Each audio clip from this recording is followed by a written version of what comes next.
뭐 원내대표나 강력하게 이야기를 했는데 뭐 박병석 의장이 일체 그럼 협조를 안 하겠다. 협조를 안 하는 게 무슨 말이냐라고 했더니 의사 일정을 진행을 안 하겠다는 겁니다. 일종의 이거는 겁박이네요. 이해가 안 되는 게 정말 5천만 국민이 위임한 권한을 한 사람이 막을 수가 있다는 거예요. 그러니까요. 안녕하세요. 닥쳐라 정치입니다.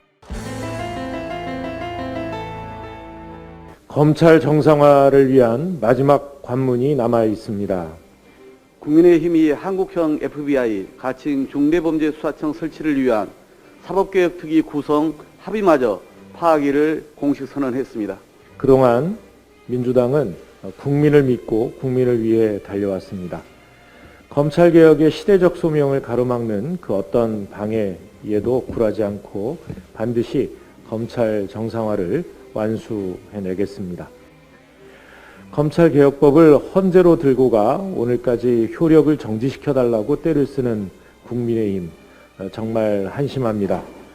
자기들이 뽑은 원내대표가 합의문에 서명했고 의총에서 통과시켜 놓고는 무제한 반대 토론으로 반대하는가 하면 효력정지 가처분 신청을 내놓고 있습니다. 차라리 자기 얼굴에 침을 뱉는 게 낫지 않을까 생각합니다. 그리고 또 헌법재판소가 무슨 민원 서류 발급기입니까? 서류 한 장 넣어놓고 빨리 판결해달라라고 하는 이 후암무치함도 정도껏 해줘야 될 거라고 생각합니다. 국민투표 운운하는 인수위와 윤석열 당선인도 꼼수 정치를 그만두시기 바랍니다. 인수위가 주장하는 국민투표는 헌법상 요건에도 맞지 않을 뿐 아니라 헌재의 위헌 판결로 시행 자체가 불가능합니다. 인사청문 전국을 앞두고 인사폭망에 대한 국민의 분노를 돌리고 또 지방선거에서 지지층 결집시키려는 술책인지 모르겠습니다만 민주주의의 가치와 대의보다 검찰 특권 지키기, 선거 승리가 더 중요한 것인지 묻지 않을 수 없습니다. 윤 당선인과 국민의힘은 헌재 가처분 신청과 국민투표라는 저열한 꼼수 정치를 즉각 중단해야 할 것입니다. 더 황당한 것은 민주당이 중수청 설치를 법안 심사 과정에서 뺐다며 가짜 뉴스를 유포했습니다. 아직 잉크가 마르지 않은 여야 합의문 5항을 찾아보십시오. 가칭 중대범죄수사청, 한국형 FBI 등 사법체계 전반에 관해 사개특위에서 논의한다고 선명히 나와 있습니다. 한번 합의를 파기하더니 의도적인 거짓말까지 거침이 없습니다. 민주당은 여야가 국민 앞에서 약속한 합의를 이행하기 위해서라도 사개특위 구성을 더 이상 지체하지 않겠습니다. 오늘 국회 운영위원회를 열어 구성안을 의결하고 본회의에 상정하는 절차를 밟아 나가겠습니다. 부동산에 가서 방 하나를 계약해도 어느 일방이 파기하면 책임과 페널티는 파기하는 쪽이 전적으로 감당하는 법입니다. 그러나 각 당 의원총회에서 추임받고 여야 원내대표와 국회의장까지 서명한 합의문을 소통용 전화 한 통에 휴지 조각으로 만든 국민의힘은 사과나 책임은커녕 시간이 갈수록 무도해지고 뻔뻔해지고 있습니다. 유연적 억지 주장인 국민투표 추진도 마찬가지입니다. 특히 위헌 판결이 내려진 국민투표법은 2018년 국민의힘 당시 자유한국당이 국회를 파행시키면서 개정이 무산됐습니다. 이제 와서 법 개정을 운운하는 것은 진짜 전형적인 남탓 생떼입니다. 윤석열 인수위가 독립기구인 선관위의 월권이라고 윽박지르는 것을 보니 헌법 위에 군림하려는 오만함에 섬뜩합니다. 연기 피하려다 불 속에 떨어진다는 말이 있습니다. 국민의힘은 특권 검찰 고하려다 협치를 망치고 민생을 망치는 우를 범치 말기 바랍니다. 민주당은 합의안에 따른 관련 입법과 후속 조치를 꿋꿋이 추진해 가겠다는 약속을 드립니다. 우선은 저희가 그 일소위에서 법안 심사를 했는데요. 그냥 마음대로 법안 심사를 한 것이 아니라 합의안을 중심으로 법안 심사를 하자라는 의견이 모아졌습니다. 국회의장이 낸 중재안에 양당 원내대표가 합의를 했고 그게 의총에서 다 추인이 된 안이기 때문에 이것을 중심으로 논의를 해야지 빠르게 합의를 할 수가 있고 조문을 또 만들 수가 있기 때문에 이것을 가지고 이제 법안 심사를 하자라고 했던 것이었고요. 그리고 이제 1심에 법안 1소위에서 법안 심사를 할 때 그냥 이제 법안 소위를 한 것이 아니라 국회의장이 사무처에 전문위원에게 이야기를 해가지고 자 1항부터 8항까지 이 합의된 중재안이 이렇게 있으니까 이걸 가지고 전문위원이 한번 양당의 의견 그리고 기관의 좀 의견을 들어가지고 조문을 작업을 한번 해봐라라고 한 겁니다. 그래서 전문위원이 조문한 작업을 또 바탕으로 해서 또 전문위원이 조문 작업을 했지만 또 그게 사실 또 민주당이 가지고 있는 또 생각과 해석과 좀 다를 수가 있기 때문에 저희가 또 계속 몇 시간씩 회의를 해가지고 또 조문화 작업을 했고요. 그 조문화된 그 조문을 가지고 일소위에 가가지고 계속해서 이제 기관과 씨름하고 야당하고 씨름해가지고 저녁 한 7시 반경. 예. 사실은 월요일 날 새벽 거의 뭐 밤 12시 넘어서 자정 넘어서까지 했는데 성안이 안 돼가지고 그 다음 날 화요일 날 7시 반까지 해서 최종적으로 이제 의결을 하게 된 겁니다. 그래서 이제 거기서 이제 대체 토론이나 조금 더 이제 그 수정할 의견이 있다라고 하면 사실 전체 회의에서도 수정이 가능했는데 네.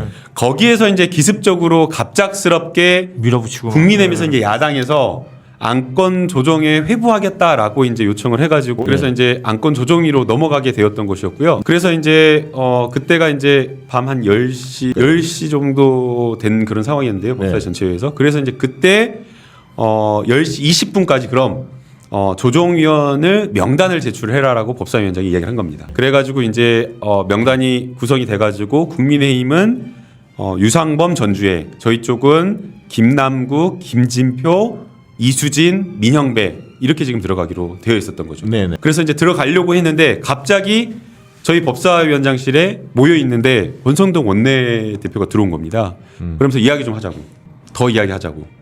그리고 권성동 원내대표가 들어왔는데 국회의장이 이제 법사위원장한테 전화를 해가지고 조금 더 협상을 했으면 좋겠다라고 해가지고 양당의 원내대표와 수석, 정책수석 그리고 법사위원장 해가지고 몇몇이 이렇게 들어가가지고 최종적인 합의안이 나오게 된 겁니다. 그러니까 안건 조정 심의에 들어가기 직전에.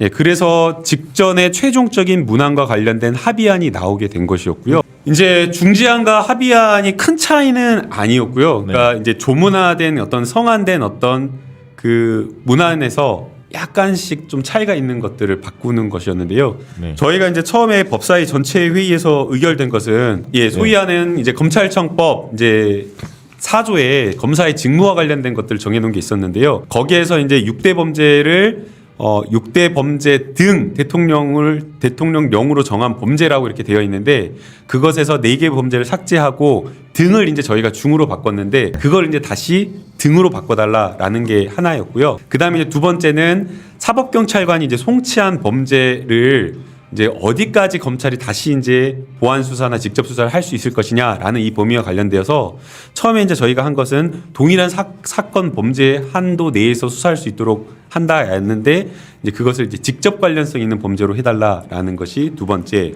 그리고 이제 세 번째는 형사소송법 245조의 7에서 이의신청 이제 경찰이 종결한 사건에 대한 이의신청권을 누가 갖느냐. 고소인, 피해자, 고발인까지 갔는데 거기서 고발인을 제외해달라. 되게 크게는 이 세 가지를 좀 그 고발인을 제외해달라는 건 뭐 시민단체나 이런 쪽에 고발인들이 많이 있잖아요. 네, 맞습니다. 그들을 예. 배제시키는 얘기죠. 네. 그래서 이제 이게 상당히 후퇴한 거 아니냐 이런 지적이 지금 굉장히 많습니다. 그 상태에서 본회의에는 수정안이 원래 올라가 있었던 거죠. 원래 우리 그 소위의 처음에 올라간 것은요. 저희가 법사위에서 의결한 게 올라갔고요. 예. 먼저 올라갔고 그 다음에 이제 수정안도 올라간 겁니다.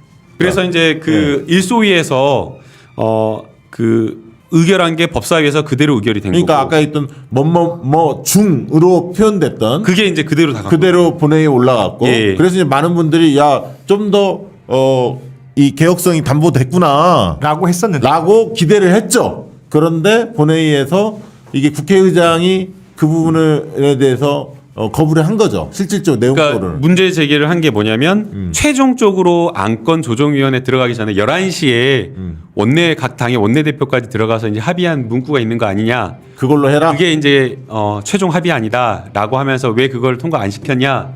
이제 국민의힘이 또 그걸 문제 제기를 한 겁니다. 국민의힘 쪽에서. 예, 예. 근데 이제 그걸 이제 문제 제기를 했는데 사실은 국민의힘이 막 그 완전히 회의 방해하고 막 소리 지르고 막 점거하고 그래가지고 못했던 거였거든요.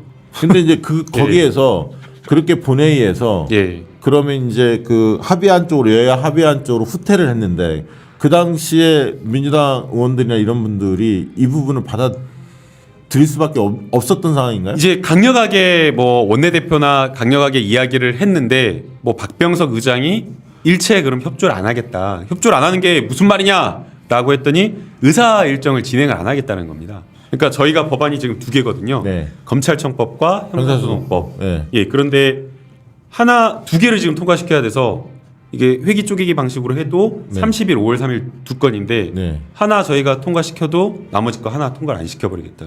그러니까 결국은 여야 합의안을 받아라. 네, 그런 지금 그걸 이제 국회의장이 사실은 종용한 거네요. 예, 그래서 이제 뭐 원내대표도 지금 오늘 저희한테 한 번 더 이야기를 했는데 불가피한 어떤 그런 선택이었다라고 좀 이야기합니다. 일종의 이거는 겁박이네요. 겁박이지 사실. 이거 본인이 가지고 있는 권한을 행사하겠다는 거예요. 그러니까 이거는 뭐 여야의 합의고 뭐고를 떠나가지고 국회의장 마음대로 가는 듯한 느낌도 드는데요. 왜냐하면 회기를 지금 쪼개서 할 수밖에 없기 때문에 5월 9일 이전에 끝내야 하는 상황이기 때문에 박병석 의장의 심기를 거스르고 할 수 있는 방법이 별로 없죠. 근데 그러니까 이해가 안 되는 게 정말 5천만 국민이 위임한 권한을 한 사람이 막을 수가 있다는 거예요. 그러니까요. 그 망치 들고 있는 그 사람. 네. 아. 근데 상임위도 마찬가지 구조인 거예요. 그래서 언론개혁법이 계속 통과가 안 되니까 사실은 제 마음은 이번에 검찰개혁과 관련된 검찰개혁 정상화 법안이 통과가 될 때 언론개혁 법안도 같이 함께 했으면 좋겠다라는 생각을 했는데 상임위가 통과를 못한다고 왜 상임위 통과를 못하냐라고 했더니 위원장이 위원장이 저기야 국민의힘이야. 그래서 아예 상정을 못한다라고 하니까 예. 정말 너무 황당하더라고요.